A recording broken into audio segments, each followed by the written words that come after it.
Assalamualaikum warahmatullahi wabarakatuh. Perkenalkan, nama saya Amalia Siti Fatimah. Saya dari kelas 11 IPS 2, absen 4. Dan kali ini saya akan menjelaskan mengenai karya tulis ilmiah.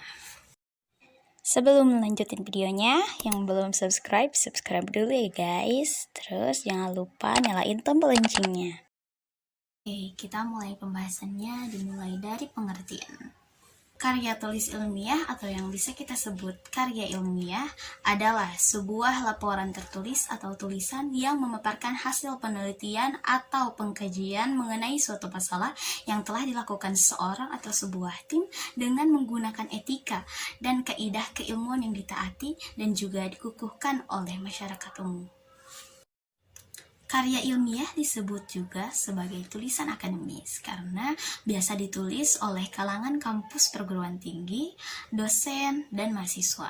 Selain itu, karya ilmiah juga berfungsi sebagai sarana untuk mengembangkan ilmu pengetahuan dan teknologi yang berupa penjelasan atau explanation, prediksi atau prediction, dan pengawasan atau kontrol.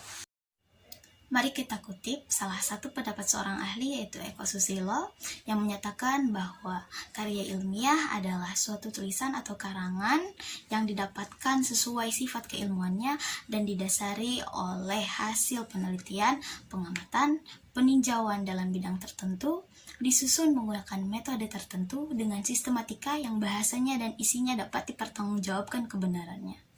Adapun tujuan karya tulis ilmiah, yang pertama, dapat melatih keterampilan dasar dalam melakukan penelitian. Yang kedua, untuk membuktikan pengetahuan atau potensi yang kita miliki. Dan yang ketiga, kita sebagai pelajar tidak hanya menjadi konsumen pengetahuan, tapi kita juga mampu menjadi produsen berpikir dan menulis dalam bidang ilmu pengetahuan. Sebelum lanjutin videonya, jangan lupa like, komen, dan share ke teman-teman kalian ya guys. Ada juga manfaat karya tulis ilmiah. Yang pertama, untuk melatih dalam menggabungkan beberapa hasil bacaan dari berbagai sumber bacaan.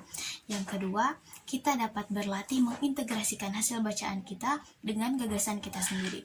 Yang ketiga, kita dapat mengembangkan pemikiran kita menjadi lebih matang. Yang keempat, kita dapat meningkatkan keterampilan dalam mengorganisasikan dan menyajikan suatu fakta dan data secara jelas dan sistematis. Karya tulis ilmiah juga memiliki karakteristik. Yang pertama, tulisan yang dibuat itu harus mengacu pada teori.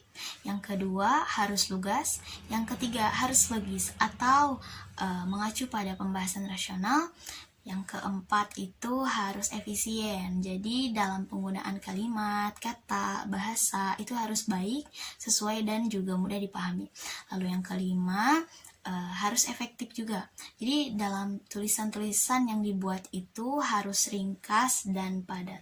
Lalu yang keenam, bersifat objektif, yaitu berdasarkan fakta, bersifat konkret dan benar adanya, tidak mengada-ngada.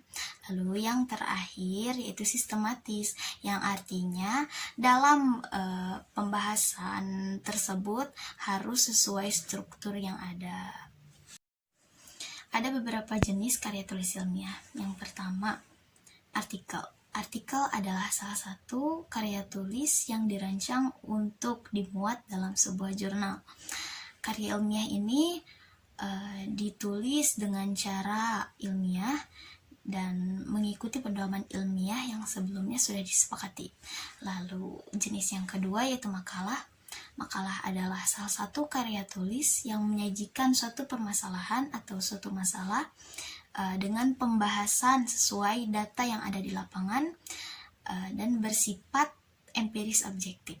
Lalu yang ketiga, ada artikel ilmiah populer, yaitu artikel ilmiah yang gaya bahasanya itu populer, yang dalam artian populer itu tidak terikat dalam aturan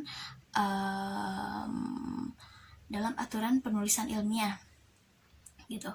Dan biasanya karya ilmiah ini, artikel ini dimuat untuk media massa seperti majalah, situs, dan surat kabar.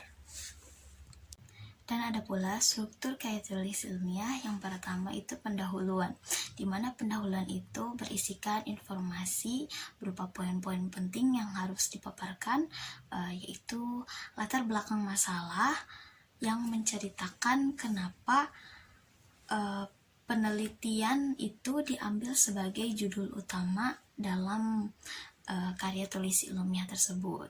Lalu yang kedua itu ada inti pembahasan, yang dimana berisikan atau memaparkan penelitian yang dilakukan dengan mengambil studi kasus pada bagian pendahuluan.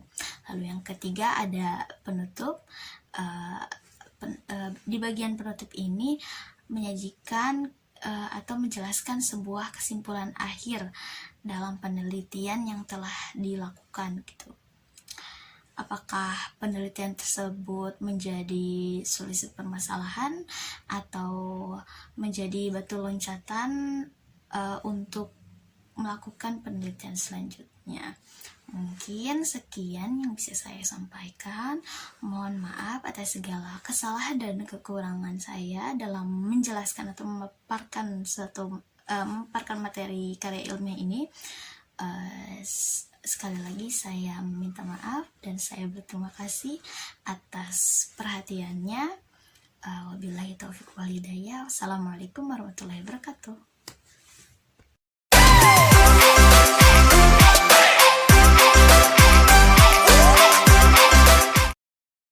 Sebelum video ini berakhir, yang belum subscribe channel ini, subscribe dulu ya guys. Dan jangan lupa like, comment, and share ke teman-teman kalian. Oke.